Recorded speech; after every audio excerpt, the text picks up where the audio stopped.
What's going on, guys? Welcome back. I apologize this is coming so late, but as you can see, after my very quick, very unprofessional parents' basement recording for my predictions video, we are back in our regular recording setup, and which means it is now time to probably very quickly go over the Qatar Grand Prix weekend. And really, there's only a couple of things to talk about. And as always, we'll wrap things up by going over the predictions that we made before the weekend began. Let's go ahead and not beat around the bush anymore. It's the 2025 Qatar Grand Prix race recap.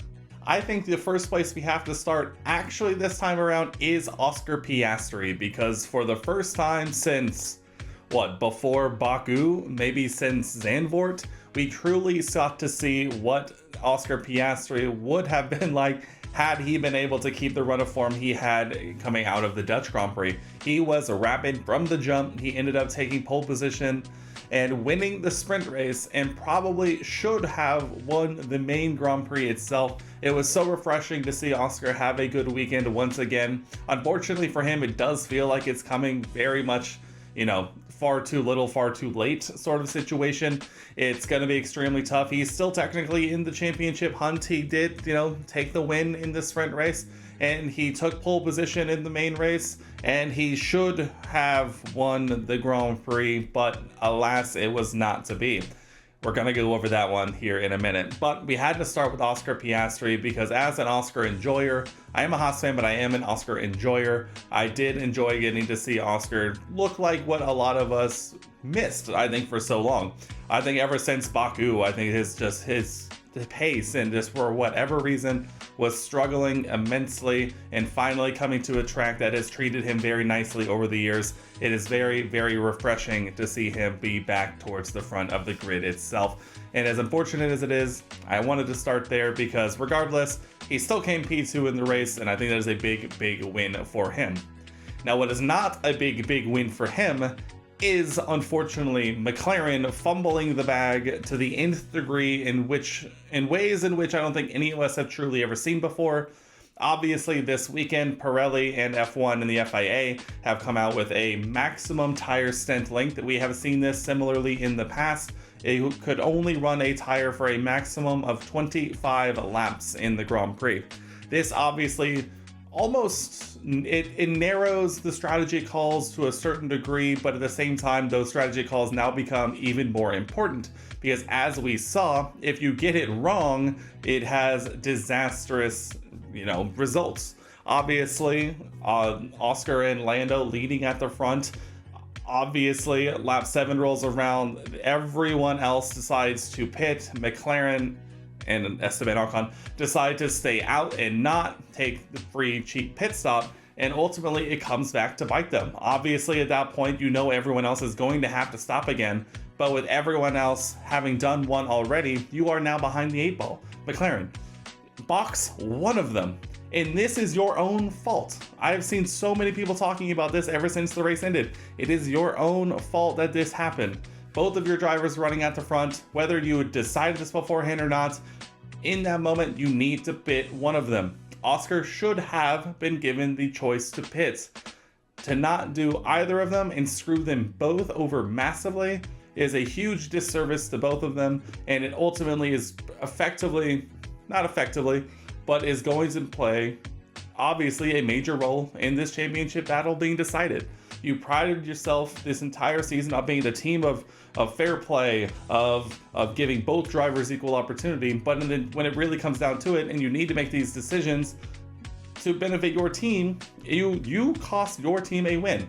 Whether it comes from Oscar or it comes from Lando, you cost your team a win by failing this very simple check early on in this race, and you have to sit with that.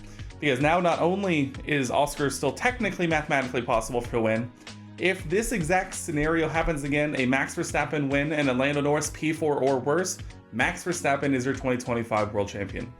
You have to live with that.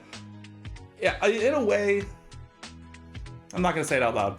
In a way, it's very befitting that Max came out and said this weekend that if he or Red Bull had that McLaren car, this championship would have been wrapped up long, long ago. And you know what? After saying things like this, I don't think I mistrust him in that statement. That's where I'm going to leave it at that. But McLaren fumble this weekend is hilarious.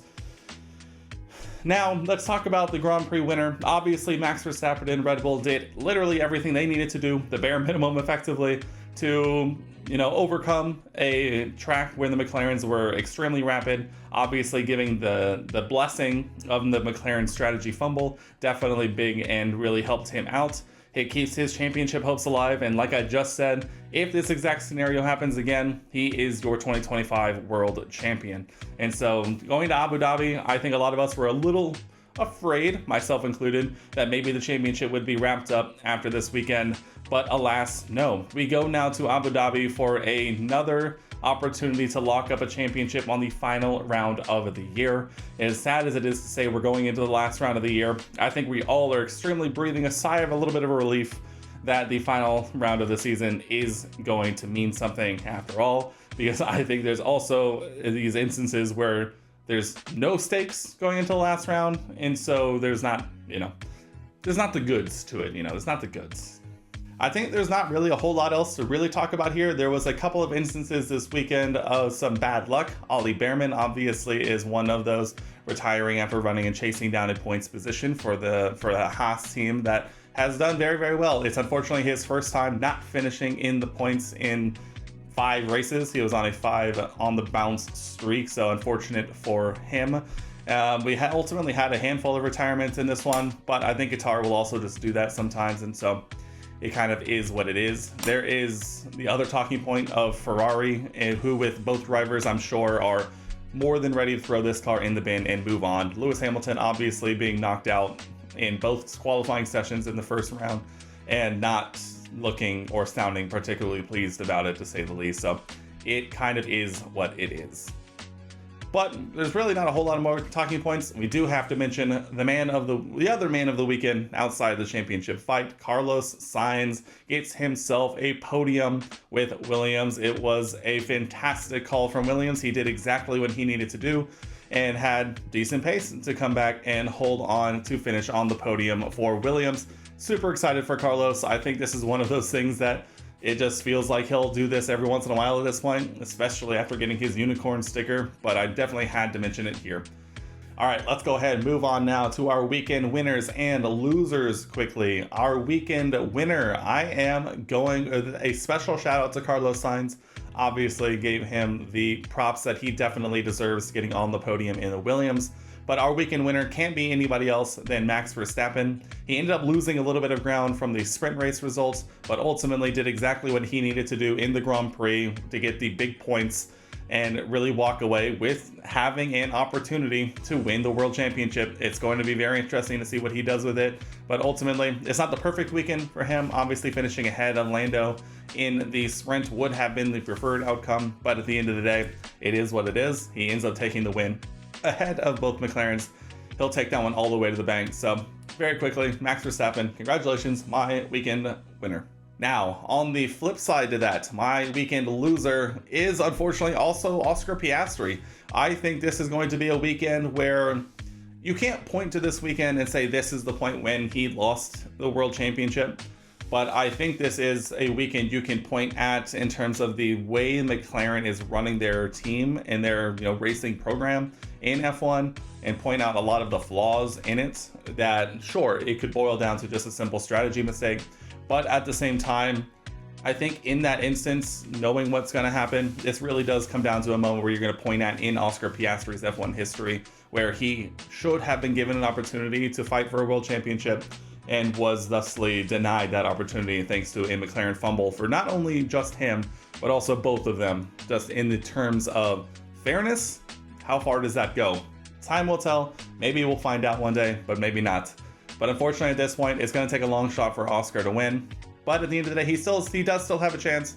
But I think in the grand scheme of things, considering how rapid he was looking over all of the other sessions, to not be given a win to cap off that kind of weekend has to hurt. And to know it effectively came from your own team's fumble, it definitely is just the worst.